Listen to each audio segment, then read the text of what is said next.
அஸ்ஸலாமு அலைக்கும். Hi viewers, welcome to Veppamara kitchen. இன்றைக்கி நம்ம சேனலில் ஒரு ஹெல்த்தியான டேஸ்டியான பொட்டேட்டோ கேரட்டு மிக்ஸ் பண்ணி ஒரு சூப்பரான கஞ்சி ரெசிபி தான் பண்ண போகிறோம்.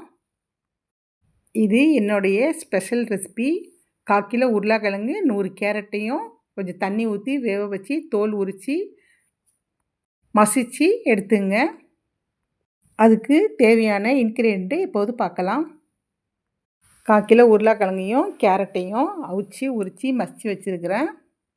1/2 லிட்டர் பாலை நல்லா வத்த காய்ச்சி 400 கிராம் பாலாக வச்சுருக்கிறேன். 10 முந்திரி, 10 காஞ்ச திராட்சை, 2 டீஸ்பூன் ரவா, 180 கிராம் சீனி, 2 ரம்பை இலை, நெய், கொஞ்சம் சால்ட்டு. இப்போ எப்படி செய்யலான்னு பார்க்கலாம் வாங்க. இப்போது நம்ம பெரிய மிக்ஸி ஜாரை எடுத்து நம்ம மசித்து வச்சுக்கிற உருளைக்கிழங்கையும் கேரட்டையும் அதில் சேர்த்துக்கலாம்.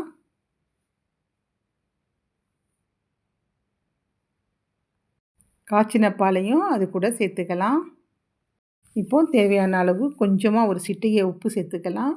எடுத்து வச்சுக்கிற 180 கிராம் சீனியும் அது கூடயே சேர்த்துக்கலாம். இப்போது அதை நல்லா அரைச்சி நல்லா ஃபைன் பேஸ்ட்டாக எடுத்துக்குங்க. நம்ம கஞ்சி காய்ச்ச போகிற அந்த பாத்திரத்தில் மாற்றி எடுத்துக்கலாம். இப்போ அந்த பாத்திரத்தை ஸ்டவ் ஆன் பண்ணி மீடியம் ஃப்ளேமில் வச்சு அந்த பாத்திரத்தை வச்சிடலாம். வாசத்துக்கு 2 ரம்பை இலை சேர்த்துக்கிறேன். இப்போ நம்ம எடுத்து வச்சுக்கிற ரவாவும் அது கூட சேர்த்துக்கிறேன். ரம்பை இலை கிடைக்க கட்டி எசன்ஸ் 2 துளி சேர்த்துக்கலாம். இது வாசத்துக்கு தான். ரம்பை இலை நல்ல வாசமாகவே இருக்கும்.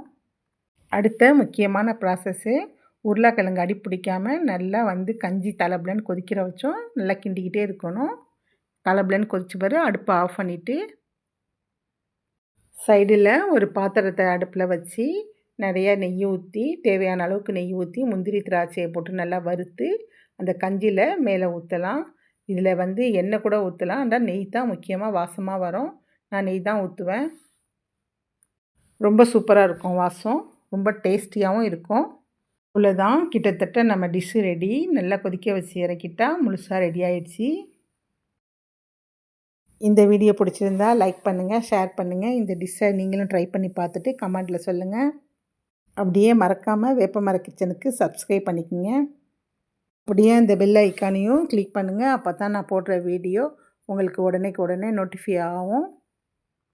இதே மாதிரி சூப்பரான ரெசிபியோட இன்னொரு வீடியோவில் சந்திக்கலாம். அஸ்ஸலாமு அலைக்கும். பாய்.